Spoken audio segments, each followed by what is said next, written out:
অবস্থানই হলো হজ। আরাফায় অবস্থান করাটাই হলো হজ, এটাই হজ, এটাই হজের মূল কাজ। অতএব হজের প্রধান এবং মেইন ফরজ হলো আরাফায় অবস্থান করা। আরাফায় যদি কেউ অবস্থান না করে তাহলে তার হজ হওয়ার কোনো পথ খোলা নাই। কোনো দম, কোনো ক্ষতিপূরণ, কোনো কাফারা, কোনো সাদাকা, কোনো কিছু দিয়ে আরাফার অবস্থানকে রিকভার করা যায় না। তো আমরা আজকে এসেছি হজের প্রধান কাজে, মূল কাজে আমরা হাজির হয়েছি। বিধায় আজকের এই দিনটিতে আমরা আল্লাহ রাব্বুল আলামিনের কাছে বেশি বেশি করে দোয়া করব। আমরা আল্লাহ রাব্বুল আলামিনের কাছে আজকের এই দিনের যে করণীয় আছে সেই করণীয়গুলোকে আমরা নিবেদন করার চেষ্টা করব ইনশাআল্লাহ। তাহলে তাকবীর, তাকবীর তালবিয়া, তাকবীর তালবিয়া এবং সেই সাথে বেশি থেকে বেশি লা ইলাহা ইল্লাল্লাহু ওয়াহদাহু লা শারীকা লাহু লাহুল মুলকু ওয়া লাহুল হামদ ওয়া হুয়া আলা কুল্লি শাইইন কাদির।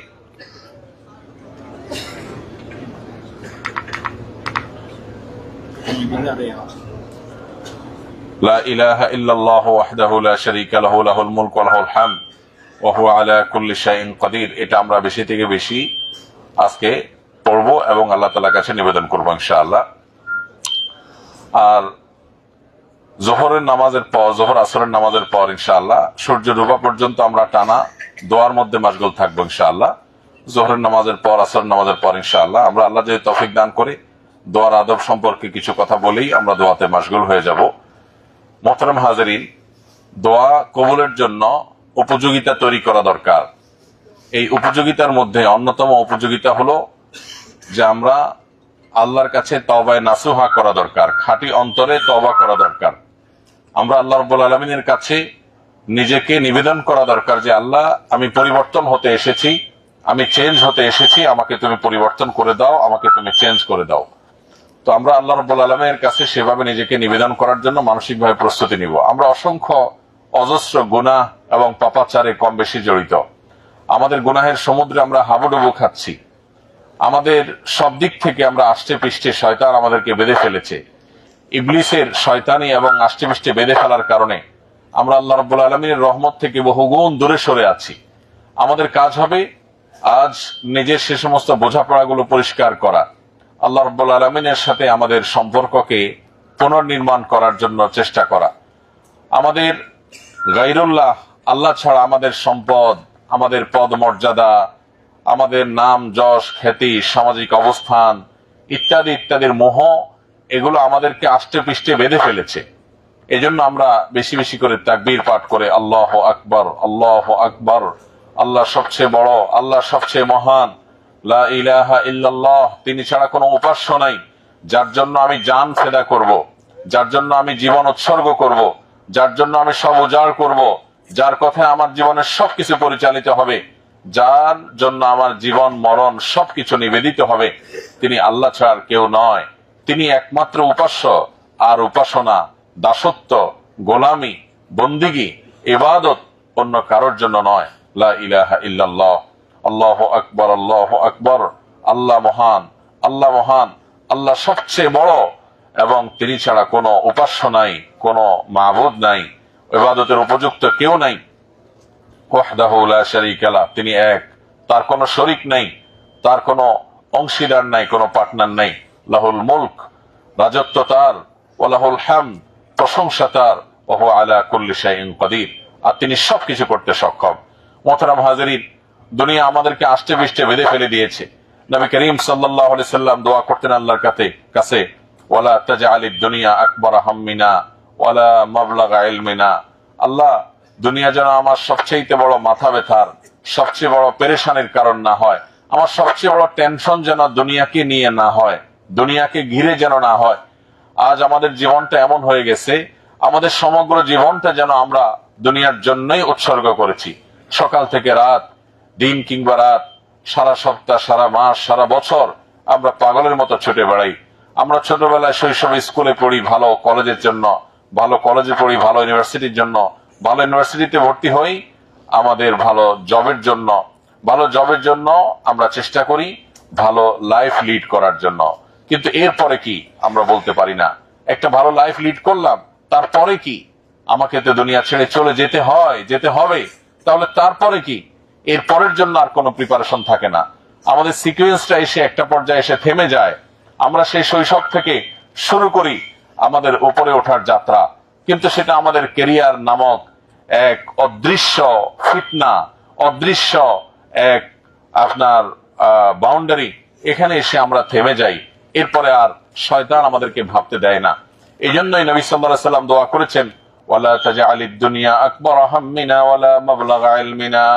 আল্লাহ, আমার সবচেয়ে বড় হেডেক যেন আমার দুনিয়া না হয়। আমার ছেলে, আমার মেয়ে, আমার বিয়ে শাদী, আমার ক্যারিয়ার, আমার সামাজিক মর্যাদা, আমার দুনিয়ার বিভিন্ন প্রাপ্তি চাওয়া, এগুলো যেন আমাদের সবচেয়ে বড় হেডেকের বিষয় না হয়। তার মানে আমার সবচেয়ে বড় হেডেকের বিষয় হবে আমি জান্নাতে যেতে পারছি কিনা, আমার আল্লাহ আমার উপর সন্তুষ্ট আছেন কিনা। মোহতারাম হাজিরিন, শয়তান আমাদের সবচেয়ে বড় শত্রু। এই শত্রু আমাদেরকে দুনিয়া থেকে, জান্নাত থেকে যখন আমরা দুনিয়াতে আসছি, সে আমাদেরকে ভুলিয়ে রেখেছে, সে আমাদেরকে ভুলিয়ে দিয়েছে, সে আমাদের আসল গন্তব্য সম্পর্কে ভুলিয়ে রেখেছে। অথচ এই বাস্তবতা অস্বীকার পৃথিবীর কোনো পাগলও করবে না যে আমাদের জীবনের গন্তব্য আমাদের শুধুমাত্র কেরিয়ার পর্যন্ত না, কেরিয়ারের পরেও আমাদের লাইফ আছে। আমরা যদি শুধুমাত্র এই মৃত্যু পর্যন্ত যে সামগ্রিক জীবনটা আছে, এই জীবনটার জন্যই সবকিছু করি, তাহলে অনন্তকাল মহাকালের যে যাত্রার পর আর আমরা কেউ রিটার্ন করছি না, করব না।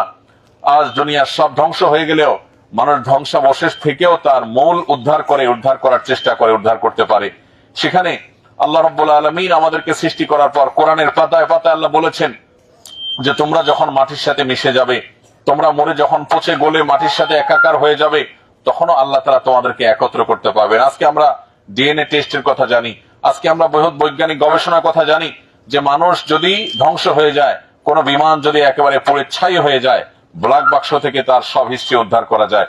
ঠিক একইভাবে ব্ল্যাক বাক্স থেকে যেভাবে সবকিছু উদ্ধার করা যায়, এটাতে আওয়াজ বেশি শোনা যায় না আগেরটা আওয়াজ বেশি শোনা যায়? ভাই, আগেরটা বেশি শোনা যায়। বসে যান ভাই, জাযাকাল্লাহ খাইর, বন্ধ করে বসে যান। দেন দেখি আগেরটা কি চলে কিনা, এটা ঠিক হয়েছে না আবার ডিস্টার্ব করবে? ভাই বসেন, বসে যান, এখানে বসে যান ভাই। জি, আমরা আবার একটু চেষ্টা করে দেখি, আল্লাহ ভরসা। তো ভাই যেটা বলছিলাম, এখানে বসে, যেটা বলছিলাম যে শয়তান আমাদেরকে ভুলিয়ে রেখেছে। ভাইরে, শয়তান আমাদেরকে ভুলিয়ে রেখেছে। সে আমাদের সামনে দেখিয়েছে একের পর এক মূলা ঝুলিয়েছে। আমাদের সামনে প্রথম মূলা ঝুলিয়েছে ভালো একটা স্কুলে চান্স পেতে হবে। আমরা পাগল হয়ে গেছি, মা বাপ অস্থির হয়ে গেছেন সন্তানের একটা ভালো স্কুলের জন্য, শিক্ষা প্রতিষ্ঠানের জন্য।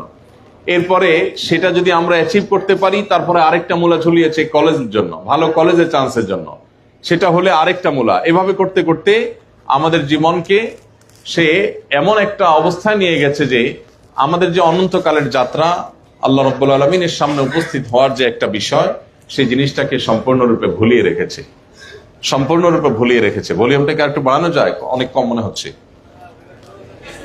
ঠিক আছে ভাই, শেষ মাথা শোনা যায়? জি, মাশাআল্লাহ। তো ঠিক আছে, তাহলে আমরা শয়তানকে পরাভূত করার জন্য আমাদের জীবনে যদি একটি মাত্র চান্স আসে, সেটা আজকের দিন। আমাদের জীবনে যদি সারা জীবনের মধ্যে যদি একটি বার চান্স আসে শয়তানকে পরাভূত করার, সেই দিনটা হলো আজকের দিন। কিন্তু এটার জন্য প্রয়োজন হলো নিজের উপলব্ধিকে জাগ্রত করা, আল্লাহর সামনে মনোজগৎকে সেভাবে প্রস্তুত করা। আমরা দুনিয়ার সমুদ্রে ডুবন্ত, সেখান থেকে উঠে আমরা আরাফাতে এসেছি। আমরা আবার যদি সেই সমুদ্রে ঝাঁপ দেই, তাহলে আমরা যেই লাউ সেই কদু হয়ে যাব। এই জন্য আজ আল্লাহর কাছে সবচেয়ে বড় চাওয়া হবে আল্লাহ যেন আমাদের জীবনটাকে পরিবর্তন করে দেন। জীবনের প্রকৃতি, জীবনের আসল মাহাত্ম্য, জীবনের আসল মর্মকে যেন আল্লাহ আমাদেরকে, আপনাকে, আমাকে বোঝার, উপলব্ধি করার তৌফিক দান করেন। ভাইরা আমার, আল্লাহ রাব্বুল আলামিনের কাছে শুকরিয়া আদায়ের পাশাপাশি দোয়া নিবেদন করা, নিজের জীবনের মর্মকে উপলব্ধি করা, জীবনটাকে পরিবর্তন করার সংকল্প করা, এটার চেষ্টা করা দরকার। ভাই, জীবনের বড় একটা অংশ আমরা পার করে ফেলেছি। আমরা এখানে যারা আছি, ছোট শিশুদেরকে হজের জন্য এখন অনুমতি দেওয়া হয় না গত বছর, এবছর থেকে নিয়ে। তো এখন এখানে কোনো ছোট শিশু নাই। আমরা বেশিরভাগ মানুষই আমাদের জীবনের ক্রিম টাইম পার করে ফেলেছি, অথবা জীবনের ক্রিম টাইম পার করতে যাচ্ছি, আমাদের জীবনের মূল্যবান অংশগুলো আমরা ধ্বংস করে ফেলেছি ক্যারিয়ারের জন্য, ধ্বংস করে ফেলেছি দুনিয়ার জন্য। এই মিথ্যা মায়াজাল, এই মিথ্যা মরিচিকা আমাদেরকে পাগল পরা করে দিয়েছে। ভাইরে, দুনিয়ার হাকিকতকে আমাদের বোঝার সুযোগটা দেয় নাই। শয়তান আমাদেরকে একের পর এক চমকের মধ্যে রেখেছে, একের পর এক মূলা ঝুলিয়ে রেখেছে, আমাদেরকে ভুলিয়ে রেখেছে। গোটা কোরআন জুড়ে আল্লাহ তাআলা আমাদেরকে বারবার সতর্ক করেছেন, নবী রাসূলগণ বারবার সতর্ক করেছেন, আমাদেরকে রিমাইন্ড করে দিয়েছেন আমরা যেন ফিরে আসি আপন নিরে, আমরা যেন গন্তব্যের দিকে যাই। আজ সেই সময়, আসুন আমরা আল্লাহর দিকে ফিরে যাওয়ার সিদ্ধান্ত নেই। আমি সিদ্ধান্ত নিচ্ছি, আমি আল্লাহকে বলছি, আল্লাহ আমি তোমার দিকে ফিরে আসার জন্য সিদ্ধান্ত নিয়েছি, কিন্তু আমি পারছি না। শয়তান আমাকে টেনে ধরছে, ইবলিস আমাকে টেনে ধরছে, আমার চিরশত্রু, সে আমাকে জাহান্নামে নেয়ার জন্য হাজারো রশি দিয়ে আমাকে বেঁধে রেখেছে। আল্লাহ এই অদৃশ্য রশির বাঁধন তুমি খুলে দাও, তুমি আমাকে মুক্ত করো, তুমি আমাকে জান্নাতের পথে নিয়ে যাও। আল্লাহর কাছে আজ এই আকুতি পাগলের মতো পেশ করার সুযোগ আমাদের হয়েছে। ভাইরা আমার, এই সুযোগ জীবনে আবারও পাবো, আবারও আল্লাহ আমাকে সেই তৌফিক দিবে, সেই গ্যারান্টি আমাদের নাই। আমাদের মধ্যে বহু মানুষ গত বছর আমরা এই আরাফাতের ময়দানে উপস্থিত হয়েছিলাম, কিন্তু এই বছর তারা কবরবাসী হয়ে গেছেন। এই জন্য ভাইরা আমার, জীবনের মর্মটাকে উপলব্ধি করি। আমরা এখানে সফেদ সাদা কাপড়ে একত্র হয়েছি, আমরা এখানে সবাই একাকার হয়ে গেছি। এখানে অনেক পদস্থ ভাইরা আছেন, এখানে আমাদের অনেক পদস্থ বোনেরা আছেন, এখানে অনেক বড় বড় দুনিয়ার দৃষ্টিকোণ থেকে বড় বড় ভাইরা আছেন, এখানে সম্পদের দিক থেকে অনেক সচ্ছল, অনেক রিচ মানুষগুলো আছেন। সবাই আমরা একাকার হয়ে গেছি। কিয়ামতের ময়দানটা এর চাইতে ভয়ঙ্কর হবে। এখানে আমাদের পরনে পোশাক আছে, সেখানে সেটাও থাকবে না। আম্মা জান আয়েশা রাদিয়াল্লাহু তাআলা আনহা বলেছেন, হে আল্লাহর রাসূল, ছেলেদের পরনে পোশাক না থাকলে সেটা একটা পর্যায় পর্যন্ত চলে, কিন্তু মেয়েরা ছেলেরা যেখানে একাকার থাকবে, কারোর পরনে পোশাক না থাকলে তখন মেয়েদের লজ্জার অবস্থা কোন পর্যায়ে গিয়ে দাঁড়াবে। নবী আলাইহিস সালাম বলেছেন, আয়েশা, সেদিনকার ভয়াবহতা এত চরম হবে যে কেউ কারোর দিকে তো দূরের কথা, নিজের দিকে তাকাবার সুযোগ হবে না। কেউ নিজের পরনে কিছু আছে কিনা সেই সেন্সটুকু তার থাকবে না, কোথায় কার কি আছে, কে যাচ্ছে কে আসছে সেটা দেখবে না। আল্লাহ বলেছেন, ইয়াউমা ইয়াফিরুল মারউ মিন আখিহি ওয়া উম্মিহি ওয়া আবিহি ওয়া সাহিবাতিহি ওয়া বানি। সেদিন মানুষ নিজের ভাইকে দেখে পলায়ন করবে, নিজের বাবাকে দেখে, মাকে দেখে। যে মা বাবার একটু শব্দটা সহ্য করে নাই, মা বাবার একটু কষ্ট সহ্য করে নাই, যে ভাই বোনকে ছাড়া একটি রাত একটি দিন কাটাতে পারতো না, একটি মুহূর্ত কাটাতে পারতো না। কিয়ামতের ভয়াবহতা এত চরম হবে যে সবাই একে অপরকে দেখে পলায়ন পর হবে। কেন? না জানি আমার সে প্রিয়জন আজকে কোনো আমার কাছ থেকে আমল চেয়ে বসে, আমার কাছ থেকে কোনো সওয়াব চেয়ে বসে, আমার কাছ থেকে কোনো সুপারিশ চেয়ে বসে, আমার কষ্টে করা আমল যেটা দিয়ে আমি জাহান্নাম থেকে মুক্তি চাইবো সেটা না জানে সে চেয়ে বসে। এই জন্য সবাই যার যার জান বাঁচানোর চেষ্টা করবে। সময় ভাইরা, আরাফাতের ময়দান আমাদের সেই আখিরাতের কথা কিছুটা হলেও স্মরণ করিয়ে দেয়। এই সাদা পোশাক আমাদের পরনে আরেকবার উঠবে জীবনে, সেটা হলো আমাদের মৃত্যু যখন হয়ে যাবে, আমাদের নিঃশ্বাস যখন ত্যাগ করে ফেলবো, এই সাদা পোশাকে মুড়িয়ে আমাদেরকে আবার কবরে রেখে দেওয়া হবে। আমার আব্বাজান রহমতুল্লাহ আলাই এই আরাফাতের ময়দানে উপস্থিত হয়েছিলেন, আমাদের সাথে ছিলেন। আজ তিনি কবরবাসী হয়ে গেছেন। আপনাদের অনেকের বাবা আছেন, অনেকের মা আছেন এমন যে হয়তো আরাফাতে হাজির হয়েছেন অথবা হন নাই, কিন্তু এই সাদা কাপড়ে মুড়িয়ে তাদেরকে কবরস্থ করে দেওয়া হয়েছে। আমাদের কর্তব্য হলো আমাদের জীবনের মর্মকে উপলব্ধি করে আজকের দিনে আমাদের জীবনকে পরিবর্তন করার সংকল্প নেওয়া। আমি নিয়ত করছি, আমি আল্লাহর কাছে বলছি, আল্লাহ আমি পরিবর্তন হতে চাই, আমি তোমার দিকে আসতে চাই, আল্লাহ তোমার দিকে রুজু হতে চাই। আমার দুনিয়া আষ্টেপৃষ্ঠে আমাকে বেঁধে ফেলেছে, আমাকে মিথ্যা এক চক্রের মধ্যে ঢুকিয়ে ফেলা হয়েছে, এক মরিচিকার মধ্যে আমাকে ডুবিয়ে রাখা হয়েছে, আমাকে ছেড়ে রাখা হয়েছে। আমি সেখান থেকে সরে আসতে চাই। ভাইরা আমার, দুনিয়ার পিছনে আমরা হাবুডুবু খেয়ে, দুনিয়ার পিছনে আমরা অস্থির হয়ে ব্যাকুল হয়ে, দুনিয়ার পিছনে ব্যাকুল হয়ে আমরা আমাদের জীবনের বড় অংশ কাটিয়ে দিয়েছি। পুরো জীবনকে আমরা নিমজ্জিত করে দিয়েছি, পুরো জীবনকে আমরা কাটিয়ে দিয়েছি। ভাইরা আমার, আমাদের কর্তব্য হলো এই মুহূর্তে অন্তত নিজের জীবনের মর্মটাকে, নিজের জীবনের লক্ষ্যটাকে উপলব্ধি করা এবং বোঝার চেষ্টা করা। আল্লাহ আমাকে আপনাকে সেই তৌফিক দান করুন। মোহতারাম হাজির, এই জন্য মনোজগতের মধ্যে একটা প্রস্তুতি দরকার। দোয়ার আগে আমরা জোহর আসর পরে যে দোয়া করবো তার আগে একটু প্রস্তুতি নেই। আপনি আল্লাহর জন্য নিজেকে নিবেদন না করলে কেন আপনাকে আল্লাহ রাব্বুল আলামিন ক্ষমা করতে যাবেন? কেন আল্লাহ আপনাকে অ্যাকসেপ্ট করতে যাবেন? আপনি তো পেশ করতে হবে অন্তত। এই জন্য ভাই আমরা নিয়ত করে নেই, সালেহাতুস সঙ্গে বদি দিল খারাস, আজ মোদে এক জামানা খাকে বাস। পাথর হয়ে বহু জীবন আমরা কাটিয়েছি ভাই। কেরিয়ার পাগল হয়ে, টাকা পয়সার জন্য, জব, নাম, যশ, খ্যাতি, সামাজিক অবস্থার ইত্যাদির জন্য আমরা বহু পাগল করা ছিলাম। একটু আল্লাহর জন্য পাগল করা হয়ে, একটু জীবনের মোহটাকে পরিবর্তন করে, জীবনটাকে সম্পূর্ণ চেঞ্জ করে আমরা একটু দেখি, মাটি হয়ে দেখি পাথরের জীবন থেকে। আল্লাহ রাব্বুল আলামিন আমাকে আপনাকে সেই তৌফিক পরিপূর্ণভাবে দান করুন। ভাইরা আমার, আমরা দুনিয়ার স্বাদ অনেক উপলব্ধি করেছি, দুনিয়ার তৃপ্তি অনেক উপলব্ধি করেছি, কিন্তু আল্লাহর দাসত্বের যে তৃপ্তি আছে, আল্লাহর গোলামিতে যে তৃপ্তি আছে, দুনিয়ার বাদশাহিতে সে তৃপ্তি নাই। ভাইরা আমার, এই দাসত্ব করবার সুযোগটা আমরা ভালো করে পাই নাই। আল্লাহর কসম করে বলছি, জীবনে যদি ভালো করে হক আদায় করে এক মুহূর্তের জন্য আল্লাহর দাসত্ব করার সুযোগ হয়, তাহলে দুনিয়ার বাদশাহী আমার কাছে এই দাসত্বের চাইতে তুচ্ছ মনে হবে। এজন্য আল্লাহর গোলামের জন্য নিজেকে প্রস্তুত করা। মানুষের দাসত্ব পরের কথা, কেউ কারোর অধীনতাও সহ্য করতে পারে না। মানুষের অধীনস্থ থাকাটা মানুষের জন্য কষ্টের, কিন্তু অলৌকিক এক সুখ আল্লাহ রেখেছেন তার দাসত্বে, তার গোলামিতে। কারোর ভয়ে যদি মানুষ কাঁদে, তার মধ্যে অস্বস্তি ফিল হয়, তার মধ্যে কষ্ট অনুভব হয়। কিন্তু যদি কেউ আল্লাহর ভয়ে কাঁদে, কেউ যদি আল্লাহর ভয়ে চোখের পানি ফেলে, আল্লাহর সামনে নিজেকে বিনীতভাবে উপস্থাপন করে, তো এর যে স্বাদ, সে স্বাদ দুনিয়ার অন্য কোনো কিছুর মধ্যে নাই। ভাইরা আমার, আরাফাতের ময়দানের আল্লাহর কাছে দোয়ার যে স্বাদ, যে তৃপ্তি, আজ আমাদেরকে তৌফিক দিবেন হয়তো ইনশাআল্লাহ।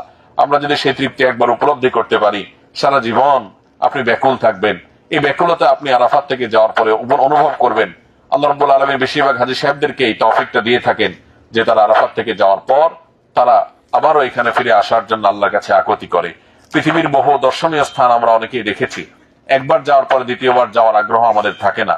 কিন্তু ইব্রাহিম আলাইহিস সালাম দোয়া করেছেন আল্লাহ রাব্বুল আলামিনের কাছে যে আল্লাহ, আপনি এই মক্কার দিকে মানুষের মন যেন আকৃষ্ট হয়ে থাকে, মানুষ যেন এই মক্কার ভালোবাসায় যেন শিখতে থাকে, সব সময় তাদের অন্তরে যেন মক্কার ভালোবাসা থাকে, আপনি যেন এই মক্কাকে সেরকম করে দেন। আল্লাহ সেরকম করে দিয়েছেন। পৃথিবীর ইতিহাসে বা পৃথিবীতে কোন পর্যটন কেন্দ্র, একটি পর্যটন কেন্দ্র বা মানুষের সমাগম স্থল এমন আরেকটি আপনি দেখাতে পারবেন না যেখানে 24 ঘন্টা মানুষ সমানভাবে সচল থাকে, সরব থাকে, একমাত্র মক্কাতুল মুকাররমা। এই হারাম মসজিদে হারাম রাত 12টা কি হোক, 1টা হোক, 2টা কি 3টা হোক, দিনের ভর দুপুর হোক কিংবা গভীর রাত হোক, 24 ঘন্টা এই মক্কা নগরী সরব, এখানে বাইতুল্লাহ সরব। আল্লাহ রাব্বুল আলামিন ইব্রাহিম আলাইহিস সালামের দোয়া এমন কবুল করেছেন যে আল্লাহ রাব্বুল আলামিন এটার প্রতি গোটা বিশ্বের মানুষের মানসিকতা, ভালোবাসা, আকর্ষণ এমন ভাবে দিয়েছেন। এখানে অনেক ভাইরা আছেন 20 বার, 30 বার, 40 বার, বিশেষ করে হজের সার্ভিস দিতে গিয়ে হাজী সাহেবদেরকে আসার তৌফিক হয়েছে। প্রথমবার আসার পর এরপরে আর আসতে চাই নাই বা ভালো লাগে নাই এমন মানুষ পৃথিবীতে পাওয়া বড় কঠিন হবে, বড় জটিল হবে। বরং যিনি একবার এসছেন তিনি পরের বার আসার জন্য পাগল করা থাকেন, ব্যাকুল থাকেন। এই জন্য ভাইরা, আজকের দিনের মাহাত্ম্যটাকে আমরা বোঝার চেষ্টা করি, উপলব্ধি করার চেষ্টা করি। আমরা আল্লাহর কাছে কাকুতি মিনতি করে দোয়া পেশ করার জন্য প্রস্তুতি নেই। সবকিছুর আগে আমরা আল্লাহর জন্য নিজেকে নিবেদন করি, আল্লাহকে বলে দেই যে আল্লাহ, আমি সিদ্ধান্ত গ্রহণ করেছি, তোমার দিকে আমি ফিরে আসছি, যেটাকে তওবা বলে, যেটাকে রুজু ইলাল্লাহ, ইনাবা ইলাল্লাহ বলে। আল্লাহ বলেছেন আনিবু ইলাল্লাহ, তোমরা আল্লাহর দিকে ফিরে আসো। আল্লাহ বলেছেন আলাম ইয়ানিলিল্লাযিনা আমানু আন তাখশা কুলুবুহুম লিযিকরিল্লাহ, যারা আল্লাহর প্রতি ঈমান এনেছে তাদের কি জীবনে এখনো সময় হয় নাই যে তারা আল্লাহর দিকে ধাবিত হবে, তারা আল্লাহর ভয়ে অন্তরটাকে বিগলিত করবে? এই সময়টা এখনো আসে নাই।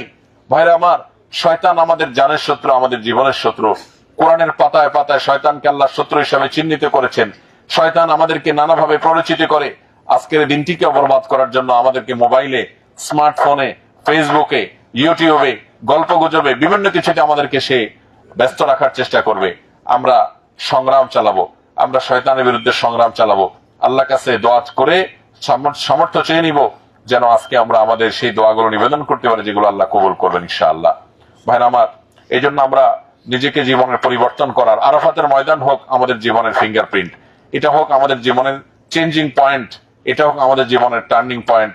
এখান থেকে আমরা নিয়ত করে নেই যে ভাইরা, যে গুনাহের সাথে জড়িত আছি, বহু মানুষ আমরা বহু নাফরমানের সাথে জড়িত আছি। ভাইরা আমার, আল্লাহর নাফরমানিতে তৃপ্তি আছে, সন্দেহ নেই। আপনি কোনো গুনাহ করে কোনো স্বাদ পাচ্ছেন হয়তোবা, কিন্তু আল্লাহ রাব্বুল আলামিনের দিকে ফিরে আসার, গুনাহ ছেড়ে ফিরে আসার যে তৃপ্তি আছে, গুনার মধ্যে সেই তৃপ্তি নাই। এখানে অনেক আল্লাহর বান্দা আছেন, এই তাবতে বহু ভাইরা আছেন, আমাদের বোনরা অনেকেই আছেন যারা জীবনে বহু কিছু আল্লাহর জন্য ত্যাগ করেছেন। ভাইরে, আল্লাহর কাছে জান্নাতের মতো এরকম মহা নেয়ামত চাইবেন, সবচেয়ে ছোট জান্নাতিকে গোটা পৃথিবীর চাইতে গোটা পৃথিবীর চাইতে 10 গুণ বড় জান্নাত দেয়া হবে। সবচেয়ে ছোট জান্নাতিকে সে জান্নাতের নেয়ামত সম্পর্কে নবী আলাইহিস সালাম বলেছেন যে হাদিসে কুদসিতে আল্লাহ বলেছেন, আ'আদাতু লিইবাদিয়াস সালিহিন মা লা আইনুন রাআত ওয়ালা উযনুন সামিআত ওয়ালা খাতারা আলা কলবি বাশার। আল্লাহ বলেছেন, আমি আমার বান্দাদের জন্য এমন সব নেয়ামত আমি রেডি করে রেখেছি যা কোনো কান সেগুলোর বর্ণনা শুনে নেই, কোন চোখ সেগুলো দেখেনি, কোন অন্তর সেগুলোর কল্পনা করে নেই। দুনিয়ার আঙ্গুর, সেখানকার আঙ্গুর হবে যে তার একটা স্যাম্পল, যে স্যাম্পলের সাথে মূলের আসলে মৌলিকভাবে বহু পার্থক্য আছে। জাস্ট আকারে হয়তো বা নামে হয়তো এক হতে পারে, এর নামের বাইরে সেগুলোর গুণগত পার্থক্য আসমান এবং জমিনের চাইতেও বেশি, মানুষের কল্পনারও অতীত আল্লাহ তাআলা সেই নিয়ামত রেখেছেন। আল্লাহর কাছে সেই জান্নাত আশা করব, অথচ আল্লাহর জন্য কোনো স্যাক্রিফাইস করব না, এটা কিভাবে সম্ভব? এজন্য আজ আল্লাহর কাছে আমরা কোরবানি পেশ করব, আজ আমরা কোরবানি দিব, আজ আমরা স্যাক্রিফাইস করব। আমার কোনো কানেকশন যদি আল্লাহর অসন্তুষ্টির কারণ হয় সেটাকে আমরা কাট করে দিব। আমাদের কোনো হারাম রিলেশন থাকতে পারে, সেটাকে আমরা আল্লাহর জন্য কাট করে দিব। তাতে কেউ নারাজ হয়ে যায় যাক, কেউ সম্পর্ক নষ্ট হয়ে যায় যাক, কেউ আমাদের উপর অসন্তুষ্ট হয়ে যায় যাক, কেউ রুষ্ট হয়ে যায় যাক, আল্লাহর জন্য এতটুকু স্যাক্রিফাইস নিবেদন করে যদি আজকে আল্লাহর কাছে দোয়া করি, সেটা কবুল হওয়ার সম্ভাবনা অনেক জোরালো হবে। এজন্য আমাদের দোয়ার আগে আসুন আমরা নিজেদেরকে একটু নতুন করে পরখ করি, আমাদের ল্যাকিংস এর জায়গাগুলো কোথায়, আমাদের ত্রুটির জায়গাগুলো কোথায়। অনেক ভাইরা হারাম উপার্জনের সাথে জড়িত আছেন, অনেক ভাইরা আছেন বহু গুনাহের সাথে জড়িত, আমি অনেক গুনাহের সাথে জড়িত আমার অজান্তে। আমরা এগুলো থেকে আল্লাহ রাব্বুল আলামিনের কাছে তওবা করে ফিরে আসার জন্য সংকল্প করা, প্রতিশ্রুতি দেওয়া আল্লাহকে, এটা হলো আজকে আমাদের দোয়াগুলোকে কবুল করানোর সবচেয়ে বড় মাধ্যম, সবচেয়ে বড় উপায়। এজন্য ভাইরা আরাফাতের ময়দান থেকে আসুন আমাদের জীবনকে পরিবর্তন করি। অনেক ভাইরা আছেন যারা হারামের সংশ্লিষ্টে আছেন, হারামের সম্পর্ক আছে, ব্যবসা করেন, ব্যবসার ভিতরে অসাধুতা করেন, আল্লাহকে সন্তুষ্ট করার জন্য সাধুতার পেছনে ফিরে আসেন, সাধুতার দিকে, সৎ ব্যবসার দিকে ফিরে আসেন। এটা করতে গিয়ে ব্যবসা কমে যাবে, এটা করতে গিয়ে ব্যবসা থেমে যাবে, এটা করতে গিয়ে আপনার দৌড় অনেকটা কমে যাবে। যাক, এতটুকু স্যাক্রিফাইস আপনি করলে আল্লাহর কাছে জান্নাত আপনি আশা করতে পারেন। এই জন্য ভাই আল্লাহর কাছে সেগুলোকে আমরা নিবেদন করবো। আল্লাহ আমাদের সবাইকে তৌফিক দান করুন। ভাইরা আমার, আমরা এখানে যতক্ষণ আছি, এই শুধু এই সময়টুকু না, সারা জীবনটা আল্লাহর সামনে পরিপূর্ণ আব্দ এবং গোলাম হিসাবে নিবেদন করার চেষ্টা করব।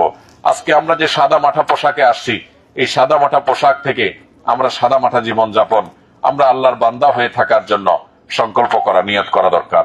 আল্লাহ আমাদেরকে সেরকম তওবায়ে নাসুহা বা খাঁটি তওবা করে যাওয়ার তৌফিক নসিব করুন। ভাইরা আমার, আজ আমরা পরস্পরের প্রতি সমস্ত হিংসা, বিদ্বেষ, শত্রুতা এগুলো ভুলে যাওয়ার দিন, এগুলো সব ভুলে যাওয়ার দিন, সব মাফ করার দিন। আমরা আল্লাহর বান্দাকে মাফ করে দিব, তাহলে আল্লাহ আমাকে মাফ করবেন। আমরা শিরক থেকে মুক্ত হব ইনশাআল্লাহ, আল্লাহ আমাদেরকে মাফ করবেন। আল্লাহর মাফ লাভের জন্য, ক্ষমা লাভের জন্য যত উপায় আছে, অসংখ্য উপায় আমরা অবলম্বন করব, যাতে কোনো না কোনো ভাবে আল্লাহর ক্ষমা আমরা পেয়ে যাই। আল্লাহ রাব্বুল আলামিন আমাদের সবাইকে সেই তৌফিক নসিব করুন। ভাইরা আমার, আমরা আরাফাতে আগামীকালকে, আজকে রাতে মুজদালিফাতে এবং কালকে মিনায়, আমরা এই পুরো সময় জুড়ে, পরশু মিনায়, আমরা পুরো সময় জুড়ে ইনশাআল্লাহ আমরা চেষ্টা করব সহযাত্রী হাজীদেরকে কিভাবে খেদমত করা যায় আল্লাহকে সন্তুষ্ট করার জন্য। আমি খুঁজবো যে আমার ভাই আশপাশে যারা আছেন, বন্ধুদের মধ্যে আমাদের আশপাশে যারা আছেন, কাকে একটু খেদমত করা যায়, কাকে একটু সেবা দেওয়া যায়, কার ব্যাগটা অনেক ভারী হয়ে গেছে, আমার হাতটা খালি আছে, আমি একটু সেটা বহন করে দিলাম। প্রত্যেকটা গ্রুপে, এখানে যে কয়েকটা গ্রুপ আছেন, প্রত্যেকটা গ্রুপে এমন হাজী আছেন যিনি একটু বয়সে একটু হয়তো বেশি বৃদ্ধ, হয়তো শারীরিকভাবে অসুস্থ, কিভাবে একটু তার সেবা করা যায়, তার কাছে যাওয়া যায়। আমরা অনেক সেলফিশ হয়ে গেছি, আমরা অনেক আত্মকেন্দ্রিক হয়ে গেছি, আমরা এত আত্মকেন্দ্রিক হয়েছে যেটা মুসলমানের হওয়ার কথা না। আমাদেরকে শয়তান সেরকম আত্মকেন্দ্রিক বানিয়ে ফেলেছে। আজকের পৃথিবীটাকে এমন ভাবে ডেভেলপ করা হয়েছে, এমন সোসাইটি আজকে তৈরি করা হয়েছে, মানুষ সবাই নিজেকে নিয়ে ভাবে। আমাদের চিন্তার গণ্ডি আমি, আমার মা বাপ, বড়জন আমার ছেলে সন্তানের বাইরে ভাই বোন, এর বাইরে আমি আমার আর জগৎ রাখিনি। বাকি পৃথিবী ধ্বংস হয়ে যায় যাক, আমি শুধু এইটুকুর মধ্যে আমার চিন্তাকে সীমাবদ্ধ রেখেছি। ইমানদার অনেক ব্রড হবে, ইমানদার অনেক প্রশস্ত হবে, সে তার চিন্তার গণ্ডিকে এর চাইতে অনেক প্রশস্ত দেখবে, অনেক বড় করে দেখবে। এই জন্য আমার সহযাত্রী হাজীকে আছেন, এমনকি আমার কাফেলার না, আমার গ্রুপের না, যদি সুযোগ হয়, যদি দরকার হয়, এরকম ভাইকে আমি হেল্পের জন্য এগিয়ে আসবো না, আমাদের সাথে হাজী না, আমি দেখবো না, অথবা আমার আপন কেউ না, আমি দেখবো না, এটা ইমানদারের সিফত না। এই জন্য ভাই, আমাদের সার্বিক নেকামলের পাশাপাশি মানুষের উপকার করা, পুরো হজ জুড়ে আমরা চেষ্টা করবো কিভাবে কার উপকার করা যায়, কাকে এক গ্লাস পানি দেওয়া যায়, কাকে একটু তিনি হাঁটতে পারছেন না, ধরে একটু ওয়াশরুমে নিয়ে যাওয়া যায়, কারো হুইল চেয়ারটা একটু ঠেলে দেওয়া যায়, কারো ব্যাগটা একটু কাঁধে নেওয়া যায়। আমরা এই চেষ্টাটা করতে থাকবো ইনশাআল্লাহ। আল্লাহ আমাদেরকে বেশি বেশি করার তৌফিক দান করুন। ভাইরা আমার, আমরা পুরো জীবনটাকে আল্লাহ রাব্বুল আলামিনের কাছে নিবেদন করার জন্য যা যা দরকার সেটা আজকে নিবেদন করব ইনশাআল্লাহ। জোহর এবং আসর আমরা এখানে নামাজ আদায় করব, এরপরে আমরা টানা দোয়া করতে থাকবো সূর্য ডোবা পর্যন্ত। সূর্য অস্ত হওয়ার পর ইনশাআল্লাহ আমরা আরাফাত ত্যাগ করব। আরাফাত ত্যাগ করে আমরা মুজদালিফায় যেয়ে আজকে আমাদের কাজ হবে মুজদালিফাতে রাত্রি যাপন করা। মুজদালিফায় রাত্রি যাপন করা ওয়াজিব। যদি মুজদালিফা রাত্রি যাপন কেউ না করেন তার জন্য দম দিতে হবে, আবশ্যক হবে। এজন্য মুজদালিফা আমাদেরকে রাত্রি যাপন করতে হবে।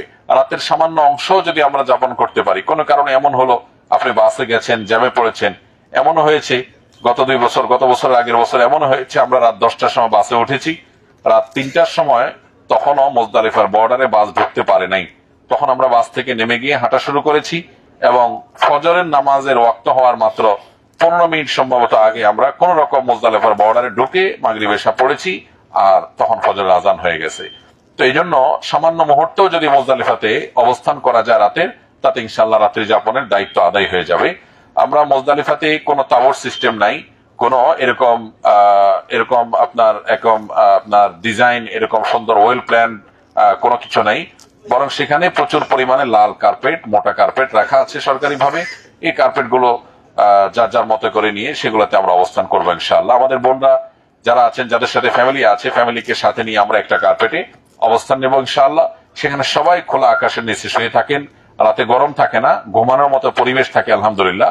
আমরা এখান থেকে বিকালে শুকনা খাবার কিছু পাবো, সেই স্যান্ডউইচ বা শুকনা কিছু খাবার সাথে নিয়ে নিব, বাস এটাই আমাদের রাতের খাবার। সেখানে আলাদা কোনো খাবার কারোর জন্যই সার্ভ করার কোনো সুযোগ নাই। তো ইনশাআল্লাহ আমরা মুজদালিফাতে রাত্রি যাপন করার পর আমরা আগামীকাল ভোরে আল্লাহ যদি তৌফিক দান করেন, ফজরের ওয়াক্ত হওয়ার পর আউয়াল ওয়াক্তে আমরা নামাজ পড়বো। আর মুজদালিফায় গিয়ে আমরা মাগরিব এশা পড়বো। দেখুন, এখানে মাগরিবের ওয়াক্ত হবে কিন্তু নামাজ পড়া যাবে না। আপনি দেখবেন আশেপাশে কোন কোন হাজি নামাজ পড়তেছে, জামাতের সাথে অনেক হাজি নামাজ পড়তেছে, অথচ এটা নিষেধ। নবী করিম সাল্লাল্লাহু আলাইহি সাল্লামের সুন্নাহ এবং আদর্শ হলো আরাফাতের ময়দানে সূর্য ডুবার পর আমরা চলে যাব মুজদালিফায়। মুজদালিফায় গিয়ে যখন নামাজ পড়বো ততক্ষণে মাগরিবের ওয়াক্ত ডেফিনেটলি থাকবে না, তখন ওয়াক্ত যায় যাক। ইসলাম হলো মুহাম্মদ সাল্লাল্লাহু আলাইহি সাল্লামের ফলো করার নাম, অনুসরণ করার নাম। এটার একটা অন্যতম উদাহরণ হলো এই আমলটা। নামাজের ওয়াক্ত চলে যাচ্ছে যাক, মুহাম্মদ সাল্লাল্লাহু আলাইহি সাল্লাম যদি আল্লাহর পক্ষ থেকে ওহী প্রাপ্ত তো তিনি যদি বলে থাকেন যে মাগরিব এশা একসাথে পড়া, তিনি যদি করে থাকেন তো আমি সেটাই করব। এটাই হলো ইসলাম, আনুগত্য এবং ফলো করা আল্লাহর দূতকে, আল্লাহর রাসূলকে সাল্লাল্লাহু আলাইহি সাল্লাম। তো এই জন্য ভাই, আমরা আরাফাতে গিয়ে প্রথম কাজ হবে ওযু না থাকলে ওযু করে আমরা প্রথমে মাগরিব, এক আজানে প্রথমে মাগরিব, এরপরে একামত দিয়ে আবার এশা, 2জন 3জন করে করে 5জন 7জন 10জন করে করে ছোট ছোট জামাত হবে। সেখানে আমরা আসলে কেউই আর এরকম একতাবদ্ধ ভাবে সবাই থাকা হয়তো সম্ভব হবে না। হয়তো একই গ্রুপের হাজি 2 বাসে ভাগ হয়ে যেতে পারে, আর যদি একসাথে থাকা হয়তো আলহামদুলিল্লাহ। তো আমরা মাগরিব এশা পড়ে সেখানে পাথর বা কঙ্কর পাবো মুজদালিফাতে, কঙ্কর নিয়ে নিব। আমরা আগামীকালকের জন্য 7টা কঙ্কর আমরা নিয়ে নিব, 7টা কঙ্কর কালকে বড় জামরাতে মারবো। এর পরের 2 দিনের জন্য 21টা করে মোট 42টা কঙ্কর, আর 7টা সহ মোট 49টা কঙ্কর আমরা নিব। আর যদি কেউ 13ই জিলহজ মিনা থেকে যান, তাহলে তিনি আরো 21টা প্লাস করে মোট 70টা কঙ্কর নিবেন। এই কঙ্কর গুলো কুড়ানোর পর আমাদের কাজ হবে, আমরা ড্রাই ফ্রুট যেটা সাথে নিব, এটা খাওয়ার পর আমরা শুয়ে যাবো ইনশাআল্লাহ মুজদালিফাতে। আর কিছু না পাইলে নিজের এহরামের কাপড়টা বিছায়, এক্সট্রা এহরামের কাপড় যেটা আছে এটা বিছায় আমরা শুয়ে পড়বো ইনশাআল্লাহ। যদিও কার্পেট পাওয়া যাবে ইনশাআল্লাহ, কার্পেট যদি না পাওয়া যায়, ইন কেস নেই, হতে পারে যে আমি দেরিতে গেছি, কার্পেট সব দখল হয়ে গেছে, কারণ না কারো কার্পেটের কোনাকাঞ্চিতে কিছু একটা জায়গা বের করা যাবে, কার্টুন পাওয়া যাবে, খালি কার্টুন বিছিয়ে আপনি শুয়ে যেতে পারবেন।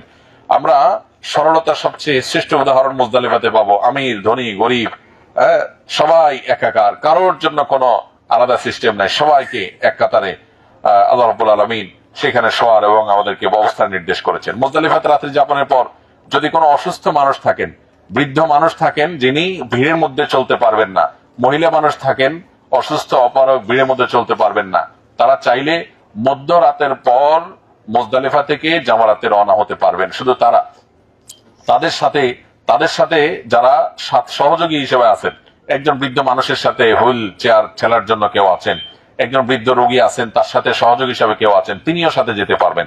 এটা মধ্যরাতের পর। মধ্যরাত কখন হবে সেটা সূর্য ডুবছে কয়টা কত মিনিটে, আর ফজর ওয়াক্ত হচ্ছে কয়টা কয় মিনিটে, এই দুইটার মাঝামাঝি সময়। এটা হতে পারে 12:30 বা 12টা 1টা, তো আনুমানিক 1টা 1:30টার পর হয়ে যায়। তো এরপরে আমরা চাইলে অসুস্থ যারা তারা চলে যেতে পারবো জামারাতে, তাতে রাস্তাঘাট ভিড় হওয়ার আগে আগে তারা জামারাতে যাবেন। জামারাতে গিয়ে ফজরের পরে তারা জামারাতে পাথর মেরে তারা মক্কার দিকে চলে যাবেন। আর বাকিরা সবাই সুন্নাহ হলো ফজরের ওয়াক্ত হওয়ার পর, আউয়াল ওয়াক্তের পরে ফজর নামাজ জামাতের সাথে পড়বো ইনশাআল্লাহ। ফজর নামাজ জামাতের সাথে পড়ার পর আমাদের কাজ হবে, আল্লাহ তাআলা বলেছেন ফাইদা আফাদতুম মিন আরাফাত ফাযকুরুল্লাহ ইনদাল মাশআরিল হারাম। আল্লাহ বলেছেন যে তোমরা হজ করতে এসে আরাফাত থেকে যখন মুজদালিফাতে আসবে, আসার পর তোমরা ফাযকুরুল্লাহ ইনদাল মাশআরিল হারাম, মাশআরে হারাম যেটা মুজদালিফাকে বলা হয়েছে, সেখানে একটা মসজিদ আছে, মসজিদের নাম হলো মসজিদে মাশআরে হারাম। এই মাশআরে হারাম বা মুজদালিফাতে আল্লাহ রাব্বুল আলামিনকে তোমরা স্মরণ করো, জিকির করো। এই জন্য আমরা একান্তে আল্লাহকে স্মরণ করব, নিজের জীবনের মর্মকে উপলব্ধি করব, আল্লাহর সাথে কথা বলবো। ফজর নামাজের পর জিকির আজকার দোয়াতে মাশগুল হয়ে যখন চারপাশের পাহাড়গুলো উদ্ভাসিত হতে থাকবে, রাতের গভীর রাতে সব একাকার থাকবে, দেখা যাবে না, কিন্তু ফজরের নামাজের কিছুক্ষণ পর আনুমানিক 10 মিনিট 5-10 মিনিট পর দেখা যাবে, পেছনে তাকালে আপনি দেখতে পাবেন কালো কালো পাহাড়গুলো আস্তে করে সেগুলো উদ্ভাসিত হয়েছে, প্রকাশিত হয়েছে। তার মানে আলো চতুর্দিকে মোটামুটি ছড়িয়েছে। তখনই আমাদেরকে মিনার উদ্দেশ্যে, জামারাতের উদ্দেশ্যে রওনা হয়ে যেতে হবে। একেবারে সূর্য ওঠা পর্যন্ত অপেক্ষা করা ভুল, বরং একটু আলো হয়ে যাওয়ার পর, চারদিকটা আলো হয়ে যাওয়ার পর মুজদালিফা থেকে রওনা হতে হবে। আমাদের হারানোর ভয় সবচেয়ে বেশি থাকে মুজদালিফাতে। যত মানুষ হারায় তার প্রায় বেশিরভাগই কিন্তু মুজদালিফাতে হারায়। এই জন্য যাদের সাথে ফ্যামিলি আছে বা নিজের সাথে অন্য লোক আছে যার হারানোর ভয় আছে, আপনি মুজদালিফাতে তাকে একদম হাতে হাতে ধরে রাখতে হবে এবং ওয়াশরুমে যাবে আপনি বাহিরে অপেক্ষা করতে হবে। যদি সেটা না করেন, কারণ মুজদালিফার জায়গাটা এরকম যে সব জায়গায় একাকার, কোনো লোকেশন বলা কঠিন, কোনো ট্রেন নাই, ট্রেন নম্বর নাই, আপনি কাউকে একবার হারালে দ্বিতীয়বার খুঁজে পেতে কষ্ট হবে। এই জন্য যার হারানোর ভয় আছে তিনি কোন অবস্থায় তাকে একা ছাড়বেন না। আর নিজেরা একা কেউ থাকবো না, চেষ্টা করব মিনিমাম 3জন 4জন করে করে ছোট ছোট গ্রুপ করে হলেও একত্রে থাকার, যে একজন ওয়াশরুম করে সবাই আমরা বাহিরে দাঁড়ায় থাকবো, তিনি আসবে তারপরে যাব। যদি গ্রুপ মেনটেন করা যায় তাহলে ইনশাল্লাহ আমাদের হারানোর ভয় কমে যাবে। মুজদালিফার কালকের দিনটা, আজকে রাতের সময়টা আমাদের জন্য খুবই গুরুত্বপূর্ণ, যাতে আমরা কোনো অবস্থাতে সহযাত্রী কাউকে ফেলে না যাই। আমি আবারও বলছি, আপনার হজ আল্লাহর কাছে কবুল হওয়ার জন্য আপনি কত তাসবিহ নিবেদন করেছেন, এর চাইতে বেশি গুরুত্বপূর্ণ আপনি আপনার সহযাত্রী হাজির প্রতি কতটা সদয় হয়েছেন, কতটা আন্তরিক হয়েছেন। আবারও বলি, সেই সহযাত্রী হাজি কি আমার গ্রুপের, আমার পরিচিত, এমনকি আমার দেশের কিনা, আমার দেখার দরকার নেই। আল্লাহর বান্দা হতে পারে, তার হজ কবুল হয়ে গেছে, আমি তার সেবা করে আল্লাহকে খুশি করতে পারবো। এই জন্য আমরা চেষ্টা করবো মুজদালিফাতে কোঅপারেশন করার যতটুকু সম্ভব, গ্রুপ ওয়াইজ একে অন্যকে আমরা কোঅপারেশন করবো ইনশাআল্লাহ। এরপর মুজদালিফা থেকে যখন আমরা জামারাতে যাব, জামারাতে যাওয়ার রাস্তা নিয়ে কোনো পেরেশানির দরকার নেই। আমাদের সকলকে জামারাতেই যেতে হবে, দেয়ার ইজ নো ওয়ে, অন্য কোনো রুটই নাই। আপনি যেদিকে হাঁটবেন জামারাতে আপনাকে যেতে হবে। আপনি শুধু মানুষের ফ্লো খেয়াল করবেন, সবাই কোন দিকে যাচ্ছে, জাস্ট ইট, সবগুলো রাস্তা গিয়ে এক জায়গায় মিশবে। তবে লক্ষ্য রাখতে হবে আমাদেরকে টিন শেডে ঢোকার চেষ্টা করতে হবে। টিন শেডে আমরা যদি আর্লি মর্নিং হাদিসে যেভাবে বলা আছে সেভাবে যাই, তো ইনশাআল্লাহ গত বছর আমার মনে আছে যে আমরা মক্কায় জামারাতে পাথর মেরে মক্কা গিয়ে পৌঁছেছি, তখন সকাল 7টা বাজে, মাত্র সকাল 7টা বাজে, সূর্যের আলো উত্তাপ বেড়ার আগে আগে আমরা মক্কায় পৌঁছে গেছি। অর্থাৎ আপনি যদি সময় মতো বের হন, ইনশাআল্লাহ এবছরও সেরকম ইলিগাল বা আনঅফিসিয়াল হাজি নাই। সৌদি গভর্নমেন্ট খুবই স্ট্রিক্টলি সেটা মেনটেন করছে, ফলে ইনশাআল্লাহ রাস্তাঘাটে আননেসেসারি ভিড় হবে না, আল্লাহ চাহেন তো ভিড় হবে না। আমরা ইনশাআল্লাহ মক্কাতে পৌঁছে যাব। আমরা চেষ্টা করবো মুজদালিফা থেকে যাওয়ার পর, কিছুদূর যাওয়ার পর খেয়াল করবো দূর থেকে প্যালেস্টাইন কোথায়, টিনশেড রোডটা কোন জায়গায়। অন্য রোড দিয়েও যেতে পারবেন, কিন্তু প্যালেস্টাইন হলে সুবিধা হবে, আপনি ছায়া দিয়ে যেতে পারবেন। একেবারে মিনার যদি সবচেয়ে বাম কোল ঘেসে যান, তাহলে আপনাকে প্রচুর পাহাড় ভাঙতে হবে, অর্থাৎ অনেক পাহাড়ি রোড, উঁচা রোডে উঠতে হবে যদি আপনি একেবারে বাম, টোটাল বাম ঘেসে যান। এই জন্য আপনি একেবারে টোটাল বাম না যেয়ে মিনার মাঝামাঝি রাস্তা কোনটা দূর থেকে লক্ষ্য করে ওই রুটটাকে আপনি ফলো করার চেষ্টা করবেন, এবং টিন শেড দূর থেকে দেখা যায় কিনা বা ওখানে লোকজনকে জিজ্ঞাসা করবেন। অবশ্য এখানে ক্লিনার বলেন, পুলিশ বলেন, সবাই ওয়ান টাইম, এরা কিছু চিনে না, আন্দাজে বলে। এই জন্য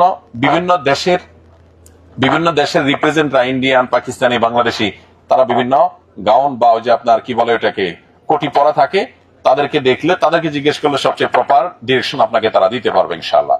তো যাই হোক, আপনি টিনশেড রোডে যদি কোনোভাবে ঢুকে যেতে পারেন, ইনশাআল্লাহ নিশ্চিন্তে আপনি চোখ বন্ধ করে ডাইরেক্ট জামারাতে বের হবেন। যদিও সব রোডই জামারাতে যাবে, কিন্তু এটা একটু আরামের সাথে যাবে। মাথার উপরে ছায়া থাকবে, দুই পাশে ফ্যানের বাতাস থাকবে, এবং পথে পথে পানি সব রোডেই কম বেশি থাকবে ইনশাআল্লাহ। পানির কোনো অভাব থাকে না। তারপর নিজের সাথে বোতলে অল্প একটু পানি হলেও রেখে দিব, কারণ ডিহাইড্রেশনে এখানে মানুষ অসুস্থ হয়। এখানে মানুষ মেজর অসুস্থতা হয় ডিহাইড্রেশনে, বিধায় পানি আমার সাথে অল্প একটু রাখবো, আর পথে পথে পানি আমি পাবো ইনশাআল্লাহ। ভয়ের কোনো কারণ নাই। যিনি অসুস্থ, চেষ্টা করবো কিভাবে তাকে একটু হাতে ধরে একটু সামনে এগিয়ে নিয়ে যায়। আল্লাহ আমাদেরকে তৌফিক দান করুন। ভাইরা আমার, এরপর ইনশাআল্লাহ আমরা জামানাতে পাথর মারার পর, বড় জামানাতে শুধু পাথর মারবো, আর কোনো কাজ নাই, সেখানে দোয়া নাই, কিছু নাই। তালবিয়া আমাদের চলতে থাকবে, তাকবীর আমাদের চলতে থাকবে। কতক্ষণ পর্যন্ত? জামারাতে পাথর মারার আগ পর্যন্ত। জামারাতে পাথর মারার আগ পর্যন্ত আমরা তালবিয়া তাকবীর চলতে থাকবে। কখনো তালবিয়া কখনো তাকবীর, এই দুইটা আমরা প্যারালালি বলতে থাকবো। জামারাতে পাথর মারতে গেছি, বিসমিল্লাহি আল্লাহু আকবার, আল্লাহু আকবার, আল্লাহু আকবার 7টা কঙ্কর নিক্ষেপ করেছি, আমার জামারাতে পাথর মারার ডিউটি শেষ। কেউ যদি অসুস্থ হয়, মুজদালিফা থেকে জামারাতে যাওয়ার মতো ফিজিক্যাল কন্ডিশন না থাকে, তার পক্ষ থেকে অন্য কেউ পাথর মেরে দিতে পারবে, এর জন্য কোনো দম দিতে হবে না। কিন্তু মুজদালিফা থেকে মক্কায় যাওয়ার পথটা নট ইজি। সেক্ষেত্রে তাকে নিজস্ব ব্যবস্থাপনায় অনেক সময় অপেক্ষা করে টোরে কোনোভাবে পুলিশ বা অন্য কারোর হেল্প নিয়ে হয়তো তাকে মক্কায় পরে যেতে হবে। যাই হোক, তো জামারাতে পাথর মারার পর আমরা সোজা পাথর যে যেখানে মারবো, 4টা ফ্লোর আছে, তো যে যে ফ্লোরে মারি মেরে সোজা হাঁটতে থাকবো, সোজা নাক বরাবর। সোজা হাঁটার পর সামনে এরো চিহ্ন আসবে, ইউ টার্ন।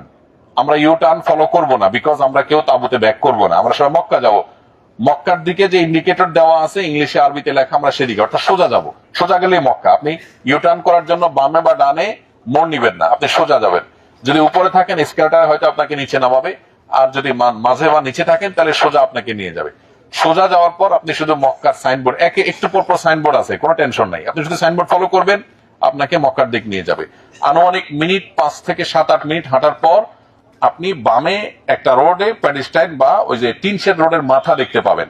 বাস, আপনি মাথা ঢুকে গেছেন বা আপনি হারামে ঢুকে গেছেন, আর টেনশন নাই।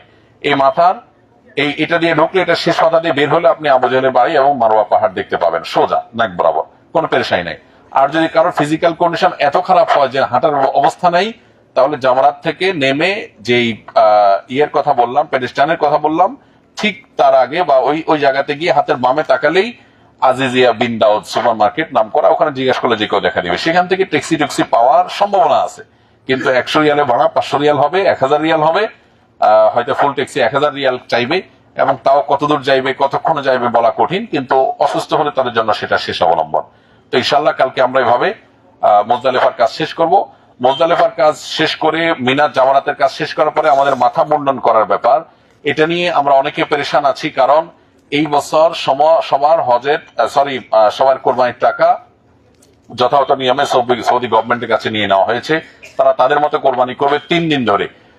ফোকায়ে হানাফের মতে, হানাফি মাযহাব অনুসারে মাথা মুন্ডন করার আগে কোরবানি করার আগে মাথা মুন্ডন করা জায়েজ নাই, কিন্তু অন্যান্য ওলামাদের মতে জায়েজ আছে। আর এটা যেহেতু অপারেক সিচুয়েশন, দারুল উলুম করাচি সহ অন্যান্য জায়গার ফতোয়ায় স্পষ্ট করে ওলামা ইকরাম ফতোয়া দিয়েছেন, যেহেতু আপনার কোরবানির দায়িত্ব সৌদি সরকার নিয়েছে, এবং সেটা তারা 3 দিন ধরে এই 15 লাখ মানুষের কোরবানি করতে থাকবো বাই রোটেশন। আমারটা কখন হবে আমি জানি না, বিধায় জামারাতে পাথর নিক্ষেপ করার পর আমরা মাথা মুন্ডন করতে পারবো। আমার কোরবানি হোক, নিশ্চিত হোক বা পরে হোক, আমি সেটা নিয়ে অরিড না থেকে আমি মাথা মুন্ডন করতে পারবো। বিধায় মক্কা গিয়ে আমরা মাথা মুন্ডন করলে আমরা সাধারণ পোশাক পরে ফেলতে পারবো, এহরাম করে ফেলতে পারবো। আর চাইলে আমি মাথা মুন্ডন পরে করে তফসাই করে ফেলতে পারবো, শেষে মাথা মুন্ডন করতে পারবো। বুদ্ধিমানের কাজ হলো, যদি আপনি মক্কা আগে পৌঁছেন, করে একটা জায়গায় বসে একটু দোকানে গিয়ে একটু জুস খান, একটু পানি খান, পারলে একটা পেন ক্লিয়ার কিছু নাস্তা খেয়ে খান, যদি ব্যথা ব্যথা থাকে আর একটু চা খান, এরপর আপনি তফসাই করে ফেলেন। কারণ সকালে আর্লি আপনি যে ফ্রি পাবেন, পরে আস্তে আস্তে দিন যত গত হবে হারামে, তত মানুষের ভিড় বাড়তে থাকবে, তত বেশি আপনার জন্য তফসাই করাটা কঠিন হবে। বাস, তাহলে আমরা এভাবে ইনশাআল্লাহ কালকের দিন এবং পরশুর দিনটা অতিবাহিত করব। আল্লাহ রাব্বুল আলামিন আমাদেরকে হজ্জে মাবরুর এবং আমাদের দোয়াগুলোকে আল্লাহ মাকবুল দোয়া হিসাবে আল্লাহর কাছে নিবেদন করার তৌফিক নসিব করুন।